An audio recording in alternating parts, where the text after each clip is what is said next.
বিসমিল্লাহির রহমানির রহিম। আমার প্রিয় ভাই ও বোনেরা, আজকে আপনাদের সামনে বলবো রমজান মাসে নারীরা যেসব আমলে মনোযোগী হবেন। রমজানকে বলা হয় সকল মাসের সেরা মাস। এ মাসের প্রত্যেকটি মুহূর্তকে কাজে লাগানো বুদ্ধিমত্তার পরিচয়। রমজানের রোজা ফরজ এবং এর এতটাই ফজিলত যে মহান আল্লাহ এর পুরস্কার নিজ হাতে দেওয়ার ঘোষণা দিয়েছেন। হাদিসে কুদসিতে মহান আল্লাহ বলেন, মানুষের প্রতিটি কাজ তার নিজের জন্য, কিন্তু রোজা এর ব্যতিক্রম। রোজা শুধু আমার জন্য, আমি এর প্রতিদান দেব। যে ব্যক্তি ইচ্ছাকৃতভাবে রমজানের একটি রোজা ভঙ্গ করবে, সে আজীবন সেই রোজার ক্ষতিপূরণ আদায় করতে পারবে না।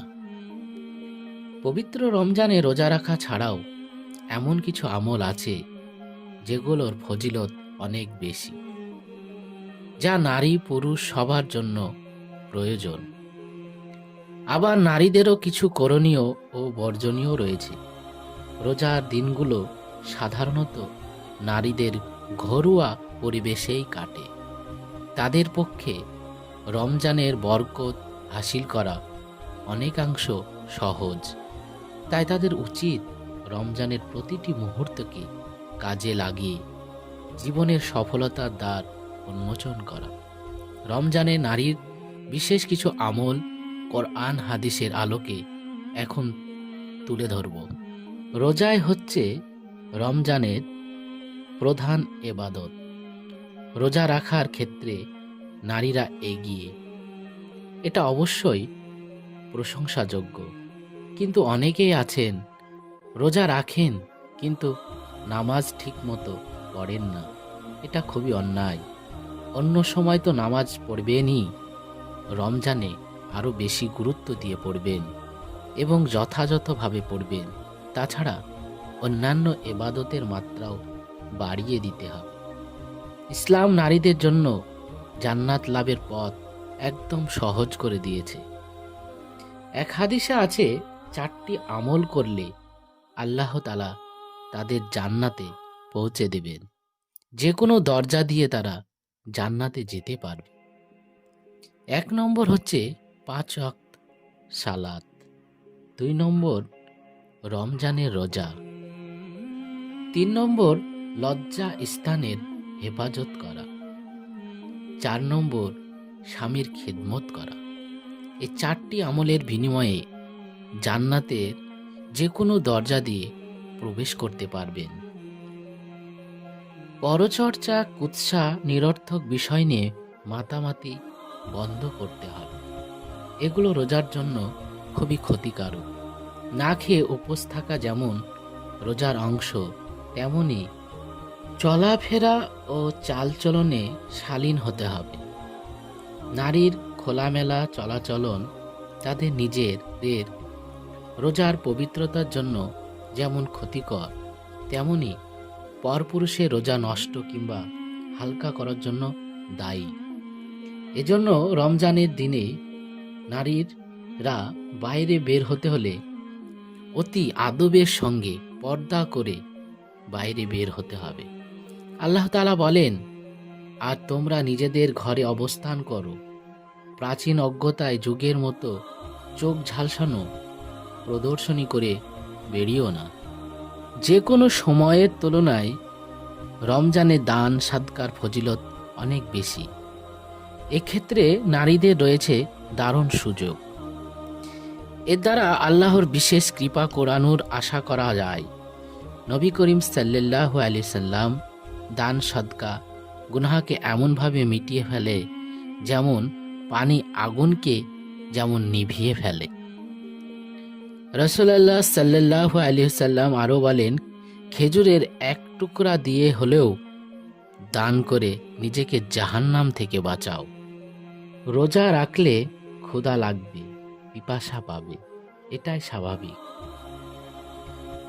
কিন্তু এর প্রভাব যেন কোনোভাবেই আচরণে প্রকাশ না পায়। সাংসারিক কাজের ঝামেলায় কারণে অনেক মহিলা রোজা রেখে মেজাজ খারাপ করে রাখেন। হুজুরে পাক সাল্লাল্লাহু আলাইহি সাল্লাম বলেছেন, যে আল্লাহর জন্য বিনয়ী হয় আল্লাহ তাকে মর্যাদা সিক্ত করেন। তখন সে নিজের চোখে তুচ্ছ হলেও মানুষের চোখে অনেক বড় বিবেচিত হয়। হাদিসে রোজাদারকে খারাপ কাজ থেকে বেঁচে থাকার নির্দেশ দেওয়া হয়েছে। রোজা রেখে অনেকের দিন কাটতে চায় না।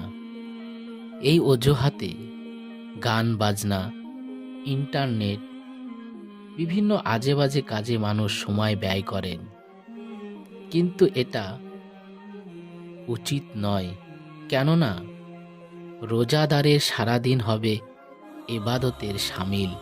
বাহ্যিক কোনো এবাদত না করলেও তার ধ্যান ধারণা থাকবে এবাদতের প্রতি।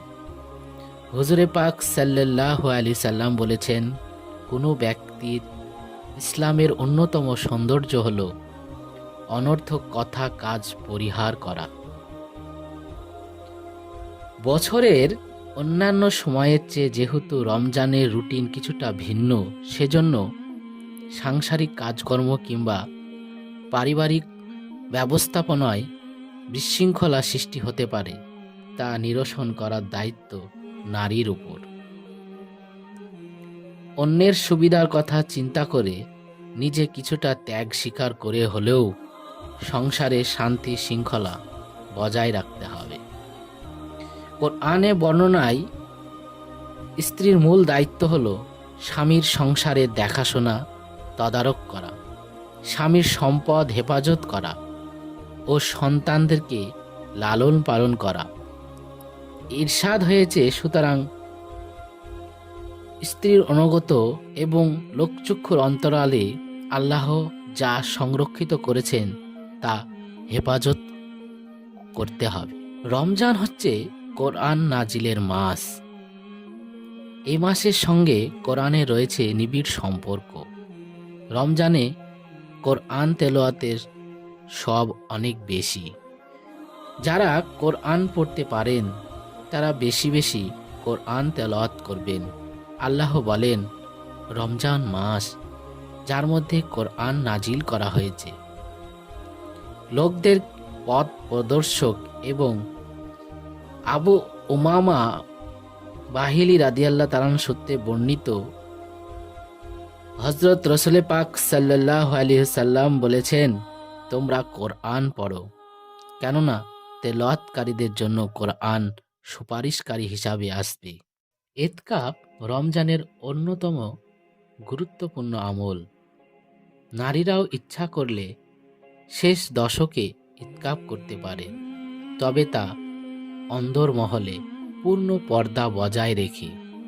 এর দ্বারা রমজানের দাবি যেমন ভালোভাবে আদায় করা যায়, তেমনি রাত শবকদের বরকত লাভে ধন্য হওয়া যায়। হাদিসে আছে, রাসূল পাক সাল্লাল্লাহু আলাইহি সাল্লাম মৃত্যুর আগ পর্যন্ত প্রত্যেক রমজানের শেষ 10 দিন ইতকাফ করতেন।